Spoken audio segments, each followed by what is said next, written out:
వచ్చినాయండి.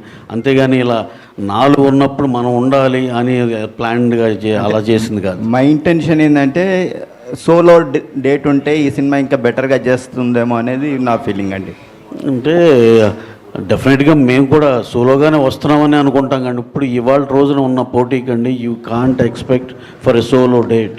డెఫినెట్గా అది పెద్ద సినిమా అవునండి, చిన్న సినిమా కంపల్సరీ ఇంకో సినిమా మీద వస్తుంది. అలాగే ఇప్పుడున్న డైరెక్టర్లు కూడా జాగ్రత్తగా వాళ్ళు మైండ్లో గుర్తుపెట్టుకోవాల్సింది ఏంటంటే నువ్వు ఆ వారం పోటీ సినిమాతో పోటీ పడుతున్నావు, దాని మీద గెలిస్తేనే ఈ వారం నీది అనేది ఎప్పుడు మైండ్లో పెట్టుకోవాలి. మా అందరికీ ఒకే సినిమా ఆ డేట్ ఒక్క సినిమానే వస్తే బాగుండని అందరికీ అనిపిస్తుంది కదండి. కానీ గ్రాడ్యువల్గా అది మంచి డేట్ అయినప్పుడు యూజువల్గా ఇంకో 4-5 జాయిన్ అయిపోతారండి. ఈ డేట్కే కాదు ఇంకో డేట్ చెప్పండి మీరు, మేము దానికి వెళ్ళినా అక్కడ కూడా ఇంకొకళ్ళిద్దరు వస్తారు సార్ కంపల్సరీ. ఇవాళ ఇప్పుడు ఉన్న సినిమాలకి ఉన్న సెలవుల అడ్వాంటేజ్కి అన్నిటికీ ఏంటంటే సోలోగా ఎవరికి ఇవ్వరండి, పోటీలో ఉంటుంది. But we should be prepared for that.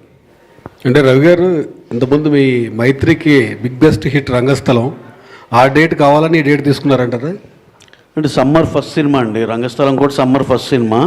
అలాగే ఈ సినిమా కూడా సమ్మర్ ఫస్ట్ సినిమానే.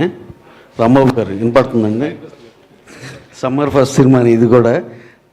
అది డెఫినెట్గా అడ్వాంటేజ్ కదండి. సమ్మర్ ఫస్ట్ సినిమా అంటే 10th ఇంటర్మీడియట్లు అన్ని ఎగ్జామ్స్ అయిపోయి వాళ్ళు కూడా అసలు ఇప్పుడు ఎంటర్టైన్మెంట్ కోసం చూస్తున్నారు. ఓ పక్కన క్రికెట్ మ్యాచ్ ఏదో ఒకటి ప్యారలల్గా దానికి ఎక్కువ వెళ్తున్నారు. ఇప్పుడు సినిమాలు లేకపోవడం, సినిమాలు ఉంటే అన్నీ బ్యాలెన్స్ అవుతాయి, ఆల్ ఎంటర్టైన్మెంట్స్ బ్యాలెన్స్ అవుతాయి అని.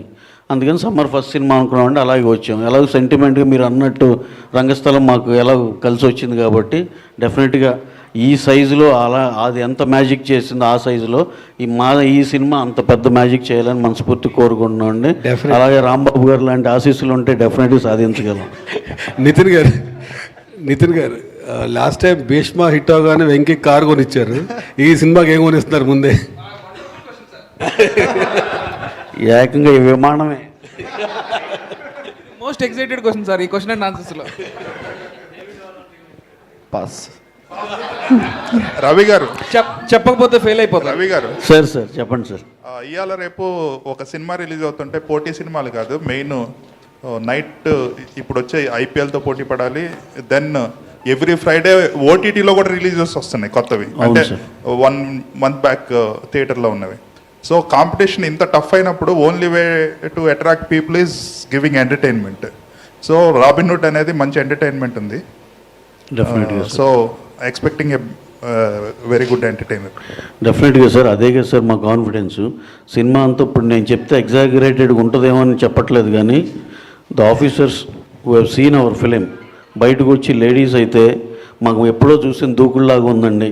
అంటే ఒక కథ రన్ అవుతా రెగ్యులర్ ఇంటర్వెల్స్లో ఎంటర్టైనింగ్గా వెళ్తా అలా అనిపించిందండి. వెల్ మేడ్ ఫిల్మ్ అండి అని చెప్తే చాలా థ్యాంక్స్ అండి అయ్యి అని చెప్పాం. అంటే వాళ్ళ పర్సెప్షన్లో వాళ్ళు చూసిన సినిమా అలా అనిపించిందంటే which is very very good కదండి. అంటే దూకుడు అనేది ఒక మీడియం ఆఫ్ ఎంటర్టైన్మెంట్తో సినిమా పాస్ అవుతా ఒక దీనిలో ఉంది కాబట్టి చివర్లో పెద్ద ట్విస్ట్ కూడా, చివరిలో ట్విస్ట్ ఉంటుంది అలా. So very happy for the film అండి. సినిమా గురించి అయితే మేము చాలా హ్యాపీ అండి. సార్ నవీన్ గారు